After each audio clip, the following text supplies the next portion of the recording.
नमस्कार दर्शकबिन, तपाईहरु हेर्दै हुनुहुन्छ नागरिक आवाज। म मेरी राई उपस्थित भएकी छु तपाईहरु सामु। हामीले कोभिड-19 को दोस्रो लहर चलिरहँदाखेरिको समयमा त्यस्तो विषम परिस्थितिमा चाहिँ गरिब दुखी अपाङ्ग अशक्त एकल महिलाहरूलाई चाहिँ खाद्यान्न वितरण गरेका थियौं। दिन कमाएर दिन खाने ती पीडितहरूको लागि चाहिँ सेवा गरिरहँदाखेरिको समयमा हाम्रो आदरणीय हङकङलाई कर्मथलो बनाउँदै आउनु भएको समाजसेवी सामाजिक अभियन्ता दिदी माया आङबुहाङ दिदीले चाहिँ एकल अभियान सुरु गर्नुभएको थियो र विशेष उहाँको टार्गेट चाहिँ पूर्वमा नै गर्नुपर्छ। पूर्वकै विभिन्न जिल्लाहरूमा विभिन्न ठाउँहरूमा गाउँहरूमा गएर चाहिँ ती भोका भएका ती परिवारको चुलो बाल्ने काम चाहिँ गर्नुपर्छ है भन्ने थियो र उहाँकै सल्लाह बमोजिम चाहिँ हामीले यो काम गरेका थियौं र नागरिक आवाजलाई अत्यन्तै विश्वास गरेर धेरै समय अगाडिबाट चाहिँ निरन्तर सामाजिक कार्यमा साथ सहयोग गरिरहनु हुने हाम्रो माया आङबुहाङ दिदी प्रति उच्च सम्मान व्यक्त गर्दै उहाँसँगै जोडिएर धेरै जनाले चाहिँ सहयोग गर्नुभएको छ र हामीले हिसाब किताब चाहिँ अगाडि नै देखाउनु पर्ने भएको थियो। तर कारण हाम्रो दिलीप राईको घरमा चाहिँ मम्मीलाई कोभिड भएको कारणले गर्दाखेरि होम आइसोलेसनमा बस्नु परेको कारणले गर्दाखेरि चाहिँ हामीले यो हिसाब किताबहरू बुझाउनको लागि चाहिँ अलिकति ढिला गरेका छौं। जसमा हामीले हाम्रो दिदी माया आङबुहाङ दिदीलाई त हामीले प्रत्येक दिनको हिसाब त हामीले पठाएकै थियौं, तर उहाँसँग जोडिएर हामीलाई साथ सहयोग गर्नुहुने सहयोगी दाताहरूको पनि त नामावली आउनु पर्यो, उहाँहरूलाई पनि त पारदर्शिता हुनु पर्यो भन्ने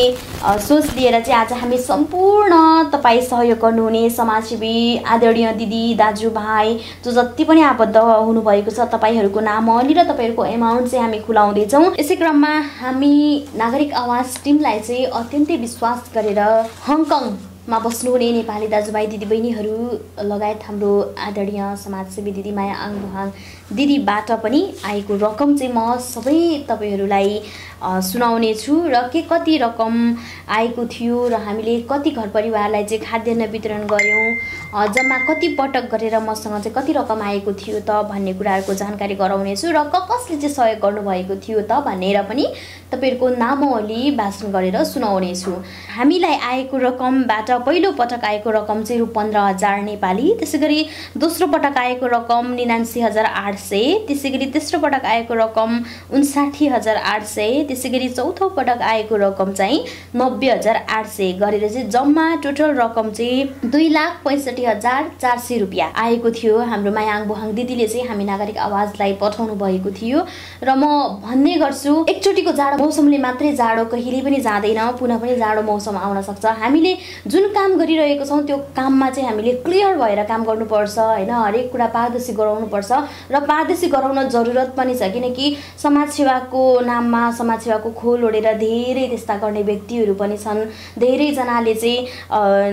नराम्रो गरेर हैन आफ्नो अलिकति 200 रुपैयाँको सामान दिएर 300 रुपैयाँ कुम्ल्याउनेहरू पनि छन्। धेरै हामीले त्यस्तो कुराहरू एउटा सामाजिक सञ्जालद्वारा पनि हामीले देखिरहेको पाइन्छ। धेरै जनाले त्यस्तो गरिरहनु भएको पनि हामीले देख्न सकिन्छ। त्यसर्थ हामी चाहिँ अगाडिबाट नै अत्यन्तै सजग छौं र यो कुरामा हामी सजग हुनु पनि पर्छ किनकि फेरि पनि हामीलाई तपाईहरुको साथ सपोर्ट तपाईहरुको सहयोगको आवश्यक पर्छ। त्यसर्थ र यो 2,65,400 रुपैयाँबाट चाहिँ हामीले कति घरलाई खाद्यान्न बाँड्यौं त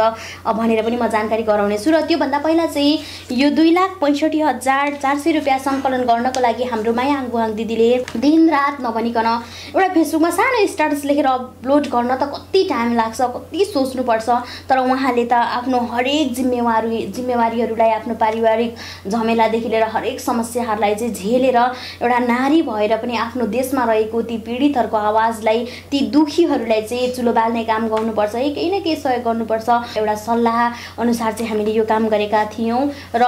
यो पूर्व पश्चिम उत्तर दक्षिण भन्दाखेरिको समयमा बाढी पीडितलाई पनि अहिले उहाँले अभियान गरिरहनु भएको छ सिन्धुपाल्चोकमा र उहाँ चाहिँ अत्यन्तै ठुलो मनको धनी हुनुहुन्छ र उहाँ जस्तो समाजसेवी हामी नागरिक आवाजले पाएका छौं। हामी पनि अत्यन्तै आभारी छौं, उहाँप्रति अत्यन्तै खुसी छौं र म सबैजनाको नामावली पढ्न गइरहेको छु दिदीसँग जोडिएर जो जतिले पनि सहयोग गर्नुभएको छ। यदि पनि नामावली वाचन गर्ने क्रममा कहीं कतै त्रुटि भए नागरिक आवाज टिमकै तर्फबाट क्षमा प्रार्थी छौं। विमला राई युकेबाट हुनुहुन्छ, रु 15,000 सहयोग गर्नुभएको छ। त्यसैगरी मिमजी आङबुहाङ हङकङबाट $1,161 सहयोग गर्नुभएको छ। सुमी लिम्बू धरानबाट $1,000, राजकुमारी यक्सो ताप्लेजुङबाट $700, मिना चेम्जोङ मोरङबाट $671, गङ्गा तामाङ मोरङबाट $660, भगवती ओखराबो मोरङबाट $660, कबिना राई धरानबाट $660, आशा जबेगु धरानबाट $641, डिमन खजुम चोङबाङ सुनसरीबाट $600, कृष्ण सेनेहाङ ताप्लेजुङबाट $500, अनुभव श्रेष्ठ धरानबाट $300, मनिता थक्लुङ पथरी मोरङबाट $500, सुकनाल्बो ताप्लेजुङ थाकुम्बाबाट $500, प्रीति लिम्बु आशा झापा भद्रपुरबाट $500, मेनुका चोङबाङ तेह्रथुम श्रीजुङबाट $505, इन्दु यक्सो धरानबाट $505, नरेश नाल्बो मोरङबाट $501, टिका लिम्बु ताप्लेजुङबाट $509, यादुमाला मेनयाङबो ताप्लेजुङबाट $510, जसु पङदा तेह्रथुमबाट $449, चञ्चला वानिम ताप्लेजुङ चाँगेबाट $325, दक्ष कुमार वानिम ताप्लेजुङबाट $300, मोहन कुमार गुरुङ मोरङबाट $305, गङ्गा चेम्जोङ धनकुटाबाट $305, बसन्ती लिम्बु हङकङबाट $300, चिना वानिम मोरङबाट $215, विमला राई हङकङबाट $200, विमलाको छोरा अश्विनबाट $110, अस्मिता किरात हङकङबाट $200, बिना लिम्बु धरानबाट $200, सङ्गीता आङबुहाङ हङकङबाट $200, चन्दा वानिम धनकुटाबाट $200, हर्क मगर ताप्लेजुङबाट $200, हर्कको सासुमा हङकङबाट $100, निमा चेम्जोङ श्रेष्ठ हङकङबाट $165, चन्दा राई मोरङ केराबारीबाट $151, मनु याकथुम्बा सोलुखुम्बुबाट $100, ओसियन तामाङ ताप्लेजुङ चाँगेबाट $101, नन्दिका लिम्बु काठमाडौँबाट $100, सरू नेयोङ हङकङबाट $100। मैले नामावली वाचन गरिसकेको छु र तपाईहरूको एमाउन्ट पनि मैले खुलाइसकेको छु र अबको क्रममा चाहिँ हामीले कहाँ कति घरलाई चाहिँ खाद्यान्न वितरण गर्यौं भन्ने विषयमा पनि म तपाईहरुलाई पढेर सुनाउन गइरहेको छु र पहिलो चरणको खाद्यान्न चाहिँ हामीले हल्दीबारी झापाको हल्दीबारीबाट स्टार्ट गरेका थियौं, जसमा 25 केजी बोराको चामल चाहिँ 8 परिवारलाई दिएका थियौं र दाल 16 केजी, नुन 8 केजी, तेल 8 लिटर र मास्क 1 प्याकेट। त्यसैगरी दोस्रो चरणको खाद्यान्न बुद्ध शान्तिमा गरेका थियौं,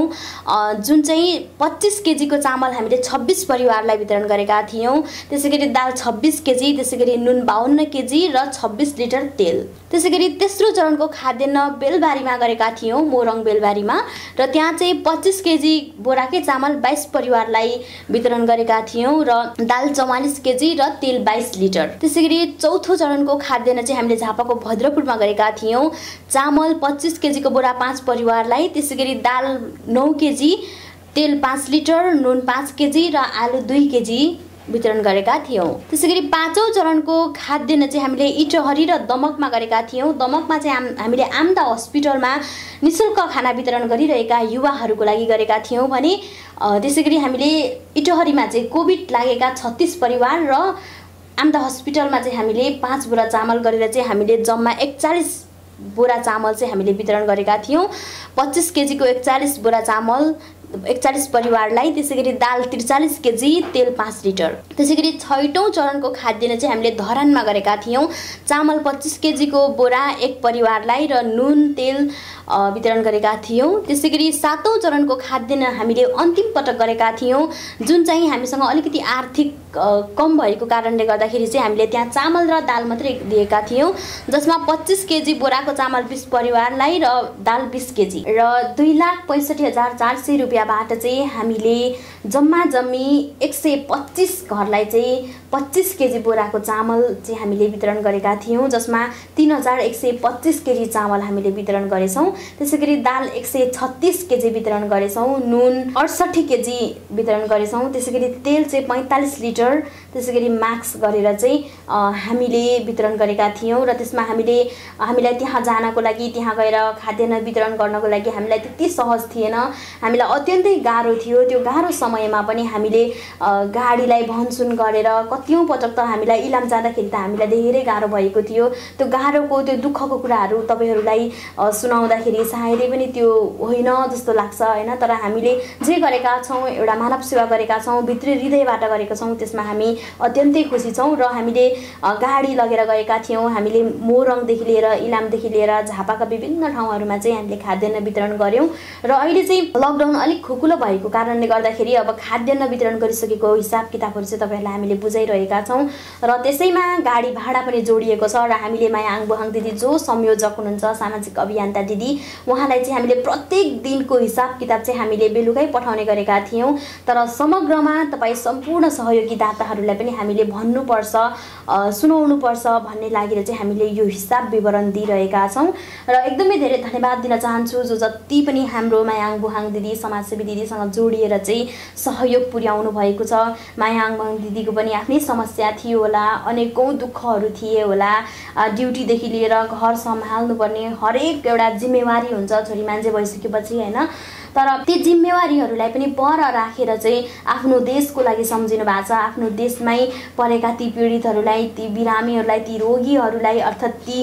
दिन कमाएर दिन खानेहरूलाई चाहिँ सहयोग गर्नुपर्छ है एक छाक भए पनि खानाको लागि चाहिँ उहाँहरूलाई सहज होस् भनेर जुन एउटा मनोभावना लिएर तपाईहरुले सहयोग पुर्याउनु भएको छ विशेष धन्यवाद हाम्रो माया आङबुहाङ दिदी त्यसैगरी उहाँसँग जोडिनु हुने सम्पूर्ण सहयोगी दाताहरूलाई र जति पनि तपाईहरुको सहयोगी मनप्रति हामीले जति नै तारिफ गरे पनि जति नै धन्यवाद दिए पनि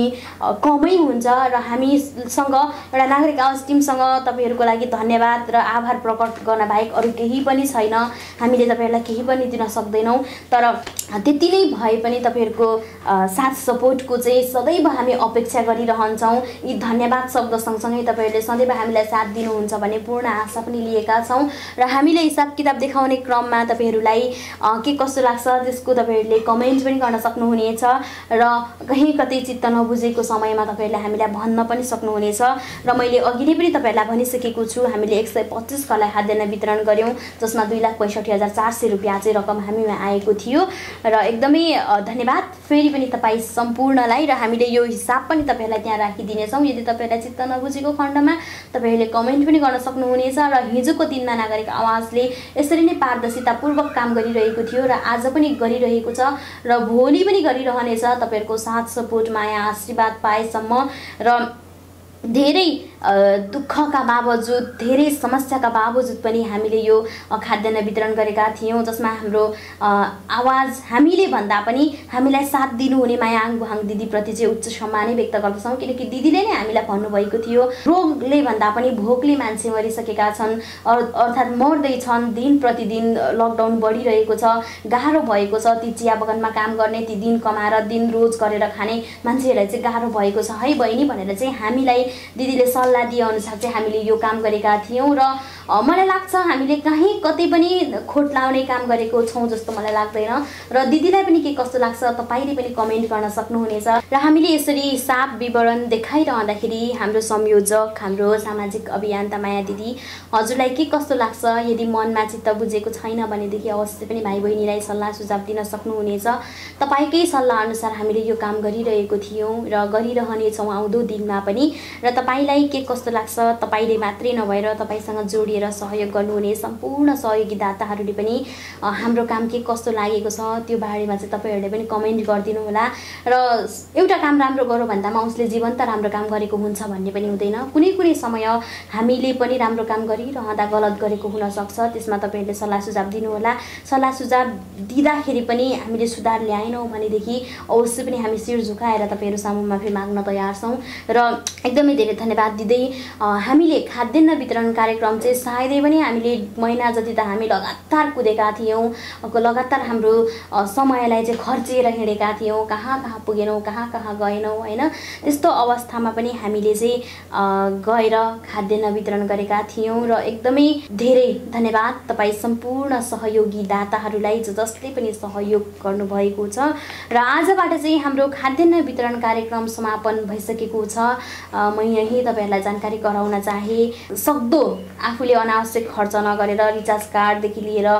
पानी पिउने पैसा पनि हामीले पकेटबाट निकालेर कहीं कतै जाँदाखेरि पनि हामीले चिनेको जानेको मान्छेकोमा गएर चाहिँ खाना हामीलाई यसरी दिनुहोस् है भनेर चाहिँ हामीले खाना 3 बजे 3:30 बजे 4 बजे बिहानदेखिको केही नखाइकन हामीले त्यसरी खाना खाएर चाहिँ हामीले काम गरेका थियौं हाम्रो मनसाय के हो भने हामीले चाहिँ जे काम गरिरहेको छौँ त्यसमा हामीले एक छाक खाजा मिठो खाजा खाइदिँदाखेरि 400-500 रुपियाँ जान्छ भने त्यो 400-500 रुपियाँ पैसाले चाहिँ कसैको भोको पेट भरियोस् भनेर चाहिँ हामी निरन्तर यसैमा लागेका थियौँ र आजबाट चाहिँ हाम्रो यो कार्यक्रम परिसमापन भएको छ। हामीले यति समयमा जम्मा 125 कालाई खाद्यान्न वितरण गर्न सफल भएका छौँ र एकदमै धेरै खुसी लागेको छ। यो खुसी सँगसँगै यो खुसी तपाईँहरूलाई पनि सेयर गर्दै अब चाहिँ म मेरी राई पनि बिदा हुन चाहन्छु र यो भिडियो हेरिसकेपछि तपाईँहरूलाई कस्तो लाग्छ तपाईँहरूले कमेन्ट गर्न पनि नभुल्नुहोला र फेरि पनि धन्यवाद ती सम्पूर्ण कोमल हृदयको धनीहरू जो जति पनि हुनुहुन्छ तपाईँ सम्पूर्ण सहयोगीहरूप्रति।